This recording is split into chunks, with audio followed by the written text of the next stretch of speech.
Hey guys, this is Coop from GarageGymReviews.com, and today I'm reviewing a set of plates that, in my opinion, is the best bumper plates that I've ever used. Now I say best bumper plates I've ever used because I haven't used every bumper plate. I've used a lot of competition bumper plates, but there's still some out there that I haven't used, and so I don't want to say like these are better than everything that's out there, because I know there's a lot of good companies like Usaka and Alico making awesome competition bumper plates, but in my opinion, from the ones that I've used, these take the cake.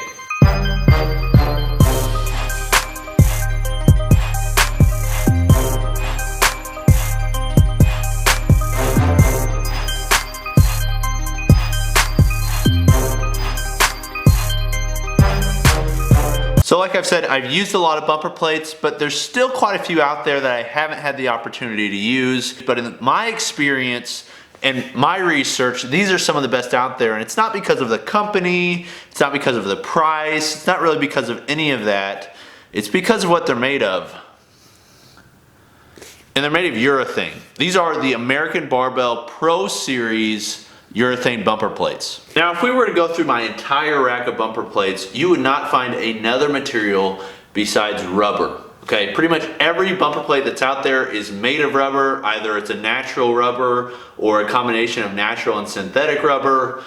That's just what's used today. Now, you also have steel plates, which is used in like, your traditional plates or your powerlifting competition plates, things like that. But outside of those, when you look at bumper plates, it's going to be rubber, and it's not always the same rubber. Sometimes it's crumb rubber, like old tires that have been mashed up and made into high temp plates, but most of the time when we're talking about competition plates, it's going to be your standard rubber. Now, the advantage of a urethane plate versus a standard rubber plate is that a urethane plate is made to withstand much more force than rubber. So basically, this can last much longer. American Barbell told me that they test these to 50,000 drops. Alico tests theirs to 5,000 drops. Okay, now I know some other companies test them to more. Klokov told me they tested theirs to 30,000.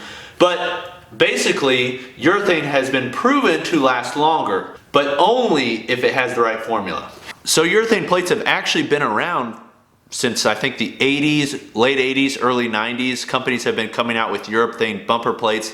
The issue was they had the formula off and they ended up cracking. So urethane, although isn't prone to really chipping like rubber is or deforming much, it does crack. Or if it's heated up, it can end up deforming, okay? That was the old ones that were used. Today, there's multiple companies that are selling urethane bumper plates, although American Barbell has the patent in China, so many of the ones that you see outside of American Barbell may in reality be made by American Barbell or used elsewhere.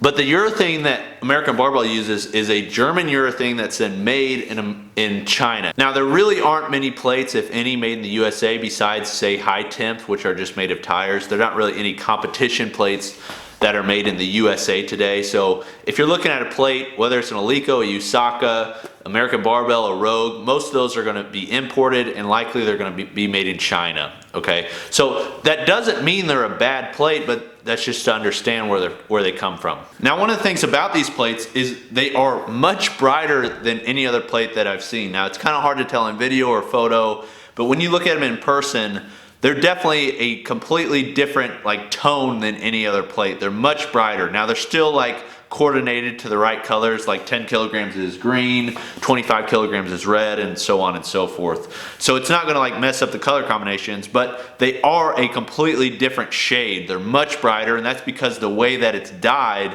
in the process, that rubber takes dye in the process that urethane takes dye.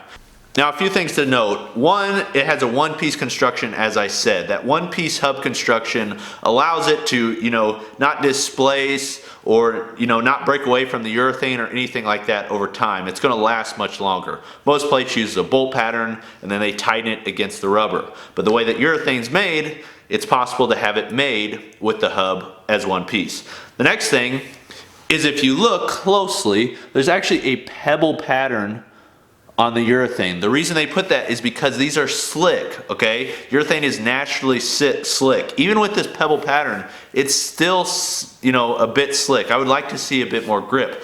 So lifting these off the ground is actually, Not the easiest thing because they're not round either. They actually have a squared off profile, which I think looks good on the bar, but when you put it on the ground and try to lift it off, especially when you get with like a 25 kilogram plate, it's not like, you know, you don't have to think about it. You actually have to get down there and like fit your finger under there, which isn't a huge deal, but just something to understand.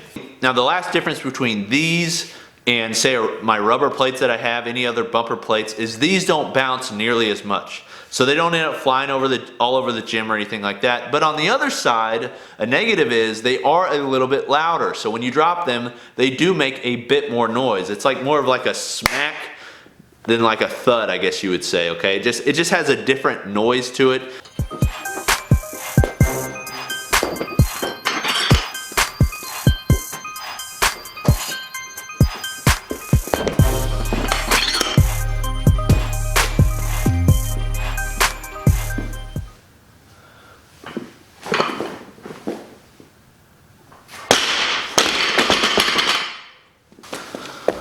Now let's see what the urethane plates look like.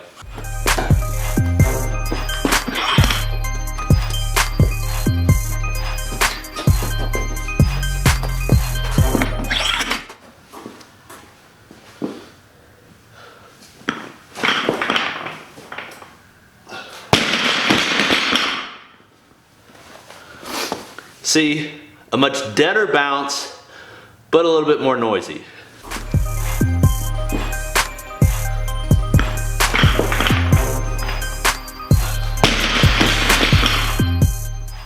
Now, like we do with all plates, I'm going to measure them and see how accurate they are because they are an expensive plate, so they should be, you know, somewhat within the range that they say they are. The scale is zeroed out. I've got it zeroed out. I'm just going to place a 1 kilogram plate on there. Okay, 1 kilogram. Those plates are really accurate. They're change plates. I've weighed them many times, and I know the scale is now accurate. So, I'm going to remove that. Scale is zeroed out. I'm going to place the other plates on.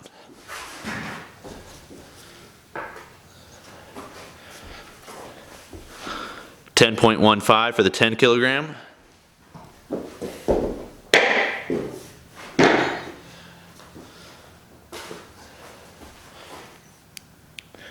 Exactly 15.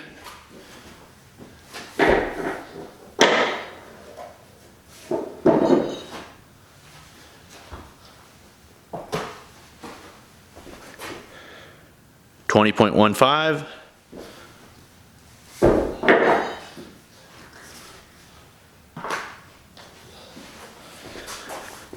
And 24.95. Okay, so if you're interested in reading more on these plates, want to find out how they compare to other plates, you know, in price, country of origin, materials, warranty, everything like that, if you click in the link in the bio below, you'll be able to see all that information. It'll help you out. But thanks for watching. This has been Coop with Garage Gym Reviews. Make sure you like, subscribe. We'll see you next time. Peace.